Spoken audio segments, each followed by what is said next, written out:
After 50 Cent posted that picture of T.I.'s wife on IG, King Harris snapped in the worst way possible. He fired back by posting a photo of 50's mom's grave and told him to go dig her up. So tell your dead mama dig her ass up and post a picture that look better than my motherfucking mama. What's wrong with you? That wasn't just disrespectful. That was nuclear level petty. And everybody knows 50 is not the type to let something like that slide. Now 50 is coming straight for King over that grave post, and the tension is rising fast. This whole mess kicked off on February 22nd, 2026, when 50 jumped on Instagram and dropped a picture of Tiny Harris performing on stage. The shot was rough, the angle was messy, and the lighting did her no favors at all.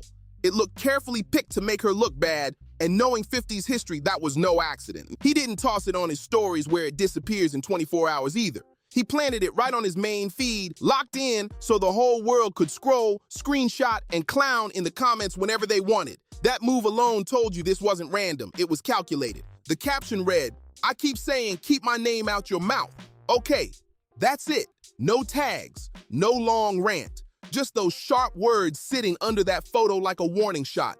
Everybody and their mama knew that message was aimed straight at T.I. Bonded by disrespecting T.I.'s family, more specifically T.I.'s wife, Tiny. 50 took to Instagram and posted a not so flattering photo of T.I.'s wife, Tiny. Here's what made it wild though.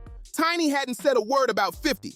She wasn't on a podcast calling him out. She wasn't in comment sections throwing shade. She wasn't even part of the back and forth. This was 50 using her image to get at her husband, plain and simple, because T.I. kept bringing up the Versus battle talk. And once that post went live, it was clear this wasn't staying quiet for long. She looks like, in a bad angle, and her body looks a little off. It's like a bad angled photo. Now let's get one thing straight about Tiny Harris. She's not just T.I.'s wife. She's a founding member of Escape, one of the biggest R&B groups of the 90s, with hits like Just Kicking It and Who Can I Run To?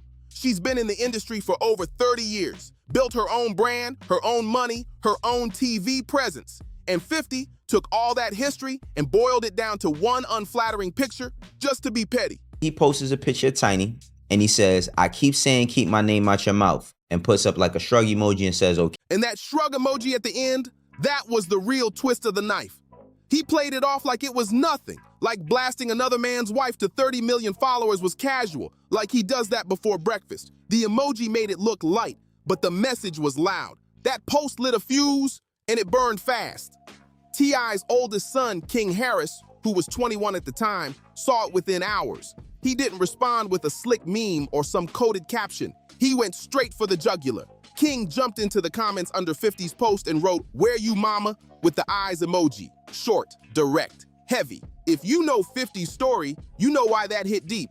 His mother passed away in 1983 when he was just 8 years old. That's personal history, and King just dragged it into the spotlight for everyone to see in that comment section. But he didn't stop there. King went on his own Instagram and posted a photo of Sabrina Jackson's headstone, 50's mother's grave. Her name engraved. Birth year, 1958. Death year, 1983. He tagged 50 directly and wrote, "Yo, and dig up your mama." Another version of the caption said, "This, where your mama at?" That's when this whole thing crossed into serious territory. Then King jumped in his whip, hit record, and went on a full-blown rant across multiple Instagram stories.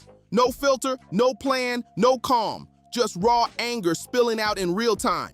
I want to say something about my mama. Your mama dead as Your mama dead as Story after story, he kept pressing.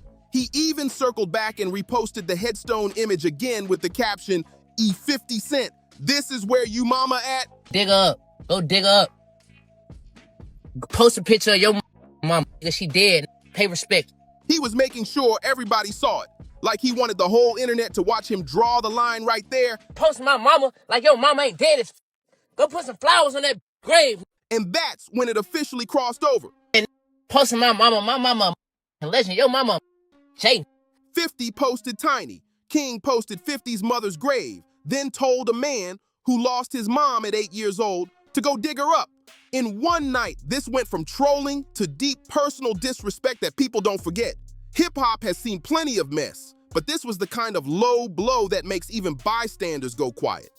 The crazy part is, all of this traces back to a Versus battle that was supposed to be about music, period. No beef, no drama, just celebrating hits. The Verzoos that never happened. According to T.I., the whole root of it started with a conversation in Los Angeles. He said he and 50 were both out there moving around, chasing TV and film deals, running in the same circles. Then somebody supposedly brought up a Verzoos idea, and T.I. claimed they talked face-to-face and even agreed on how it would go. And then 50 allegedly ghosted him like the conversation never even happened. T.I. laid it all out on the $1 Million Worth of Game podcast with Gilly the Kid and Wallow walking through the timeline step by step. He made it sound like the original plan was clean. Two veterans linking up to celebrate catalogs, no shade, no extra stuff, just hit records and respect for the craft. He explained how it came together while they were out in LA, kicking it in professional settings, pitching shows, and being around each other like business was business, until it suddenly wasn't. We were moving around in LA, man, selling some TV shows while we were around each other, man, you know what I mean? I said, what you think about this? Like, the way T.I. tells it, 50 was fully on board at first. They supposedly mapped it out step by step. T.I. would go public and call 50 out for the Verzoos, then 50 would co-sign it and get the buzz rolling. Clean plan, easy rollout. That was the blueprint, at least from T.I.'s side. So T.I. says he played his part. He pulled up to Shannon Sharp's Nightcap podcast and brought 50's name into the Verzoos talk out in the open. He made it clear he wanted that smoke in a Verzoos format and even hinted that 50 might be dodging it. But once T.I. stepped out like they agreed, he claims 50 switched up. Instead of backing it, 50 acted like there was never any convo at all. He played it off like I was just randomly calling him out with zero heads up. That's when it stopped being about Verzoos for T.I. and started being about respect. For T.I., it turned into a question of character. If 50 didn't want the battle, cool. Just say that. But don't agree behind closed doors and then move different once cameras are rolling. That's what reportedly hit him the hardest. You could hear the shift in T.I.'s tone. He basically said he went from wanting to share a stage with 50 to wanting nothing to do with him at all. Not as collaborators, not as peers, not even standing in the same room. Now from 50's side, the story looks different. He's been publicly brushing off the Verzoos idea for years. He's called it a moment that made sense during the pandemic and made it clear he's focused on bigger moves, TV shows, film deals, brand power. He hasn't dropped an album since 2014, and music isn't his main hustle anymore. That chapter in his mind is already closed. 50's replies to T.I.'s callouts were classic 50, short, cold, and heavy on the trolling. He kept posting, "Keep my name out your mouth," with that same shrug emoji, plus memes and slick captions trying to paint T.I. like he was chasing attention from someone who didn't care. But it took a darker turn when 50 started throwing the King Rat label at T.I. in the comments. In street terms, calling someone that is serious. It hints at cooperating with law enforcement, which is one of the worst things you can put on somebody's name. T.I. wasn't letting that slide. He shot back fast, writing, "You playing on my name when only one of us a rat in real life. You know I got your paperwork right," and told 50 to either step in the Verzoos ring or pipe down. By February 22nd, this had been simmering for weeks. Podcast shots, comment section back and forth, subliminals flying everywhere. What was supposed to celebrate two music catalogs turned into a messy feud that dragged family members into it. People who had nothing to do with the original issue. To understand why King Harris's response hit so hard, you have to know the history. This isn't about someone's mom who passed from natural causes with a peaceful goodbye. This is about a woman who was murdered, and the case was never solved. Sabrina Jackson was born around 1958 in South Jamaica, Queens, New York. She gave birth to Curtis Jackson, who the world knows as 50 Cent, when she was just a teenager. From the start, she was raising him on her own. No partner, no safety net. Just a young mother in a tough neighborhood trying to survive and protect her child the best she could. To keep food on the table and a roof overhead, Sabrina stepped into the drug trade in her neighborhood. This was South Jamaica, Queens, right in the middle of the crack wave hitting hard in the late 70s and early 80s. For a teenage single mother there, choices were slim. She picked the hustle because that's what survival looked like in that environment. At that point, she started hustling to be able to provide for me at that point. 50 has spoken many times about how his mother raised him, and the picture is always the same. She was strict, strong, and didn't play around. No soft parenting, no sugarcoating. She ran her home with the same authority people respected on the block. In his words, she was both his mother and his father. He once shared how she would put toys inside socks to make makeshift protection for him during schoolyard fights. That was her way of making sure her son could stand his ground. In another story, when young Curtis was crying on the floor, she told him to get up and stop acting weak. That was her version of tough love, shaped by the world around her. Then, in 1983, everything changed. Sabrina Jackson was killed at just 24 or 25 years old. Curtis was only 8. She got killed when I was like 8 years old. So when you say hustling, she was involved with what? She was selling drugs. selling drugs? Yeah. The case has never been solved in more than 40 years. According to 50's repeated interviews over the years, someone allegedly put something in her drink inside her apartment to make her lose consciousness, then turned on the gas intentionally. It's a haunting story that still lingers to this day. She died from carbon monoxide poisoning mixed with the fire that followed. When police arrived, they immediately treated it as a suspected homicide, a drug victim and gas lines that appeared to be deliberately tampered with pointed straight to foul play, but no one was ever arrested. No suspect was ever publicly named. More than 42 years later, the case is still cold. No public police files, no detailed coroner report, no real updates. Everything people think they know about Sabrina Jackson's death mostly comes from what 50 has shared over the years in interviews. After she passed, 8-year-old Curtis was taken in by his maternal grandparents. His grandmother and grandfather raised him in a modest home in South Jamaica, packed with around 8 other relatives under one roof. His biological father was already out of the picture, so his grandparents became his whole world. 50 has said many times that whenever life hit him hard, one thought kept coming back. If his mother was still here, things might have been different. He even got a tattoo on his right forearm that reads Sabrina with Ghetto Angel beside it, a permanent tribute to the woman who raised him during those early years. Sabrina Jackson is buried at Rockville Cemetery in Lynbrook, Nassau County, New York. That's the exact grave King Harris located, photographed, and posted online for millions to see. That's the headstone he put on social media when he told 50 to dig her up, and that's why people felt like this situation crossed a serious line. King Harris is 21 years old. His full name is Clifford King Harris Jr., the eldest biological son of T.Y. and Tiny Harris. Born August 26, 2004 in Atlanta, he's never lived a single day outside the spotlight because of the empire his parents built around their family. He grew up with cameras in his face. From 2011, he was on T.I. and Tiny, The Family Hustle, watching his dad handle public drama, legal issues, business moves, and industry pressure while filming happened right in their living room. At the same time, he saw his mom celebrated as a founding member of Xscape, one of the biggest R&B groups of the 90s, while also holding the family together behind the scenes. King started chasing his own music path under the name Kid Cian, dropping singles and freestyles shaped by the world he was raised in. Still, most people see him first as T.Y.'s son, the firstborn in a tight-knit family that stands together, especially when it comes to defending Tiny. King, let me ask you a question, man. Do you feel any type of pressure? They say pressure make diamonds. He's talked openly about the pressure of carrying T.I.'s name, the expectations, the comparisons, the constant spotlight on every move he makes.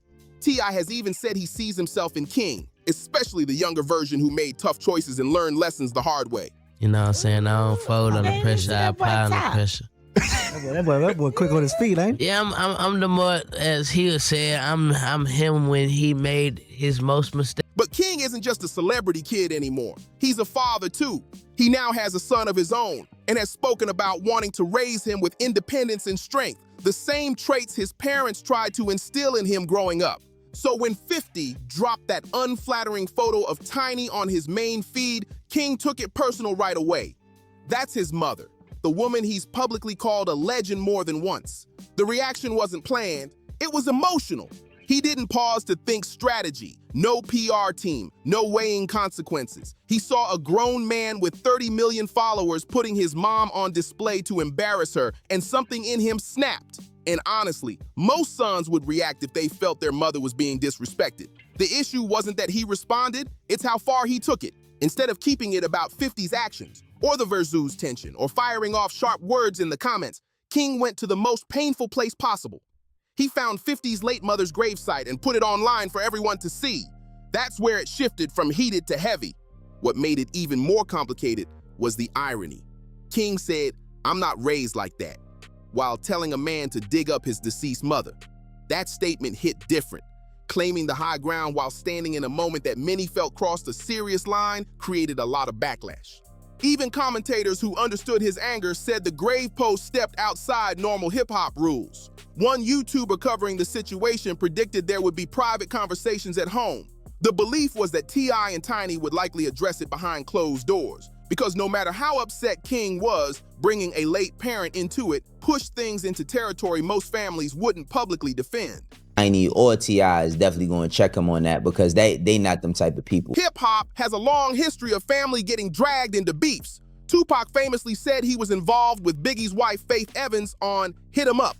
Jay-Z went graphic about Nas' partner, Carmen Bryan, on Super Ugly. That move hit so wrong that Jay-Z's own mother reportedly called Hot 97 and pushed him to apologize on air. Carmen Bryan later spoke about the fallout and the damage it caused. First of all, when Super Ugly came out and we heard it, everybody was like, you corny. She explained that Jay-Z regretted releasing that track almost immediately. What felt like a quick emotional strike in a rap battle ended up sticking to his name for years. Going after family to win a moment can come back heavy. He's never been in any of our vehicles. So, you know, that was just him just grasping at things and just trying to, you know, make an instant comeback. That's why the comparison to King Harris stands out. When emotions are blazing and someone feels their family was disrespected, the instinct is to go all the way up with it. But what happens after that? The backlash and possible regret can end up louder than the original anger. Jay-Z learned that lesson back in 2001. Whether King takes anything from that in 2026 is still unclear. Because while the internet was still reacting to the grave photo and those heated videos, T.I. made his own move fast. Late February 22nd, rolling into the early hours of the 23rd, 2026, T.I. reportedly hit the studio and put together a brand new diss track, framing it like a clear line in the sand. The beat came from DJ Tump, the producer behind some of T.I.'s biggest records like What You Know and Bring 'Em Out. That alone sent a message. This wasn't random, this was strategic. This new track had T.I.'s fingerprints all over it. Dark vibe, heavy mood, stacked over pounding bass and sharp trap drums that sounded like somebody gearing up for battle. The energy wasn't playful, it felt serious. T.I. posted a preview on Instagram with the caption, 0966 as Want War 8, we on that. Got to write one this time. He even added the duck emoji, clearly calling back to when he labeled 50 a duck, slang for someone who avoids confrontation. That emoji wasn't random, it was pointed. The snippet ran about 30 to 60 seconds. T.I. came in with that gritty Atlanta cadence he's been known for since the trap music era, delivering aggressive bars about disrespect, standing firm, and protecting his family. He didn't say 50's name out loud in the clip, but nobody was confused about who he meant. Some people speculated the record might have already been in the stash for his upcoming album, and he just picked the perfect moment to drop it. I then decided to go on his Instagram page and promote a new track. And this track somewhat sounds like he's dissing 50. Others think he went straight to the studio after seeing everything unfold online and recorded it fresh, fueled by emotion. Either way, the timing felt intentional. Releasing a war-themed preview just hours after your son posted a gravesite photo isn't something that happens by accident. The hip-hop world split clean in half over this. One side saluted T.I. for responding the way a real MC does, through music. In rap culture, a diss track is the classic way to fire back. It turns raw anger into something that lives forever in the culture. Pusha T did it with The Story of Adidon. Kendrick Lamar did it with Meet the Grams. Now T.I. stepped in with War, planting his flag on wax. But the other side wasn't cheering. A lot of voices felt like the diss record didn't cool anything down, it turned the heat up. Instead of pulling his son aside privately and shutting down the gravesite drama, T.I. went to the studio and made it an event. To critics, it looked like the Harris camp was moving together. Son on social media, father on the mic. Full pressure from both angles. So I think that, you know, that is more of a way for them to check him on the space of like how you carry yourself versus how this carries himself. Now, we all could agree, let's keep it 1,000. That shit 50 did was whack. Still, almost everyone agreed on one thing. This whole spiral started with that post of Tiny. Before that, T. I had kept the conversation about music. For weeks, he talked Vazoo's, hit records, and catalog strength. He didn't go after 50's family, personal life, or old controversies. He kept it competitive until it stopped being just about music. Now the question is simple. Does this stay on records or does it go somewhere nobody can control? In hip-hop, moments like this can either create legendary battles or lasting damage. If you made it this far, tap that like button, subscribe to the channel, and share this video with somebody who's been following this drama. Drop your thoughts in the comments. Was T.I. right to respond with a diss track, or should he have handled it differently? Let's talk about it.